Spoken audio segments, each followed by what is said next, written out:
ने बड़े कमाल की बात कही है कि कभी पेड़ कटने का किस्सा ना होता अगर कुल्हाड़ी के पीछे वो लकड़ी का हिस्सा ना होता। ये कहानी है रामायण के उस भाग की जब प्रभु श्री राम का तीर जाकर के रावण की नाभि में लगा। रावण धराशायी होकर के जमीन पर गिर गया। रावण अपनी आखिरी सांसें गिन रहा था। श्री राम की जो सेना थी, इसमें जश्न का माहौल था, जश्न मनाया जा रहा था। रावण की मौत होने वाली थी। श्री राम ने लक्ष्मण को बुलाया और कहा कि एक काम करना है फटाफट से। लक्ष्मण ने बोला कि क्या भैया, क्या काम करना है? तो श्री राम ने कहा कि एक काम करो, फटाफट से रावण के पास जाओ, वो महाज्ञानी है, उससे ज्ञान लेकर के आओ, क्योंकि अगर वो मर गया तो तुम्हें वो ज्ञान नहीं मिल पाएगा जो रावण के पास है। लक्ष्मण हंसने लगे। उन्होंने कहा कि भैया क्या मजाक है, रावण जो कि घमंडी अहंकारी है, जिसने भाभी का अपहरण किया था, उस रावण से आप ज्ञान लेने के लिए कह रहे हैं? श्री राम ने कहा कि मेरा आदेश है, मानना पड़ेगा। लक्ष्मण का मन नहीं था, अंदर से अच्छा नहीं लग रहा था, उन्हें बुरा लग रहा था, लेकिन भैया का आदेश था, मानना था। गए, जाकर के रावण के सर के पास खड़े हो गए और रावण से कहा कि रावण, तुम्हारा आखिरी वक्त चल रहा है, जाने से पहले मुझे ज्ञान देकर के जाओ, भैया ने मुझे यहां भेजा है।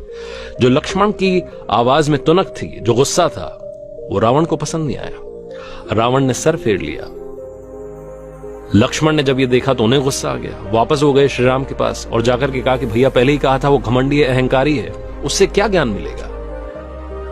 तो पूछा श्री राम ने कि कहां खड़े थे? तो लक्ष्मण ने बताया कि उसके सर के पास खड़ा था, उसका आखिरी वक्त चल रहा है, अगर वो कुछ बोलेगा, मुझे सुनाई नहीं दिया तो। छोटे भाई का ये जो मजाक था उनको पसंद नहीं आया। श्री राम मुस्कुराए। अब की बार श्री राम खुद चले गए, कुछ बोले नहीं, जाकर के रावण के चरणों में बैठ गए, उसे नमस्कार किया और कहा कि हे लंकापति रावण, आप महाज्ञानी हैं, लेकिन आपसे एक भूल हो गई थी। आपने मेरी पत्नी का अपहरण कर लिया था, जिसकी सजा मैंने आपको दी है। अब जाने से पहले आपके पास बहुत सारा ज्ञान है, इस संसार को कुछ काम की बातें बता करके जाइए। रावण ने कहा कि पहली बात तो मुझे बड़ा अच्छा लगा कि तुमने अपने भाई को यह सिखा दिया कि संस्कार क्या होते हैं, अनुशासन क्या होता है। गुरु के पास अगर ज्ञान लेने के लिए जाते हैं तो सर के पास खड़े नहीं होते, पैरों में बैठा जाता है।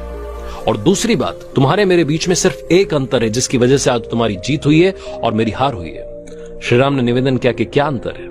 तो रावण ने बताया कि मैं हर मामले में तुमसे श्रेष्ठ हूं, बुद्धि में श्रेष्ठ हूं, बल में श्रेष्ठ हूं, यहां तक कि तुम्हारे पास सिर्फ सोने का महल है और मेरे पास में सोने की नगरी लंका है। रावण ने जब ये बात श्री राम से कही तो श्री राम ने फिर से पूछा कि वो अंतर क्या है जो आपने बताया नहीं?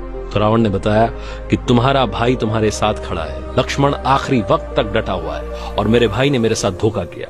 मेरे भाई ने तुम्हें जाकर के बताया कि रावण की नाभि में तीर लगेगा तो रावण की मौत होगी।